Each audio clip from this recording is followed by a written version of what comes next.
இந்த உலகமே எனக்கு தாங்க வாழுது, நான்லாம் ஒண்ணு கிடையாதுன்னு நினைக்கக்கூடிய சுகவாசி கொழுப்படுத்தவங்க நிறைய பேர் அங்க இருக்காங்க. இந்த யூரோப்பியன் யூனியன் என்ன பண்ணுது? வாங்கலையா? ட்ரேட் பண்ணல. அப்ப இந்தியா மட்டும் பண்ணக்கூடாதுன்னு சொன்னா பயந்துக்கிறதுக்கு நாங்க என்ன அந்த காலத்து இந்திரா காந்தியா? பொக்ரான் வந்து முதல்ல வாஜ்பாய் வெடிக்கல. அதுக்கு முன்னாடி இந்திரா காந்தி காலத்திலேயே நம்ம சயின்டிஸ்ட் எல்லாம் பண்ணாங்க.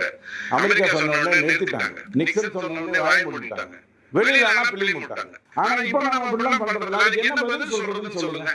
இப்போ ஒரு 2 பேர் கலை உலகத்துல திரை உலகத்துல இருக்கிற 2 பேர் டைவர்ஸ் பண்ணிட்டாங்கன்னா டெய்லி அதை பத்தி செய்தி ஏதாவது வந்துகிட்டே இருக்கும். நமக்கெல்லாம் வேற வேலை இருக்குல்ல, நாம அதுக்கு பதில் சொல்லிட்டு இருக்கோமா? இந்த ரவி மோகன் செய்தது ரொம்ப தப்புங்க சார், அவங்க ஒய்ஃப் இப்படி இருந்திருக்கணும், நமக்கு வேற வேலை இல்லை. அந்த மாதிரி தான் இந்த ட்ரம்போட விஷயத்தை நீங்க எடுக்கணும். பதில் சொல்லணுங்கிற அவசியமே கிடையாது.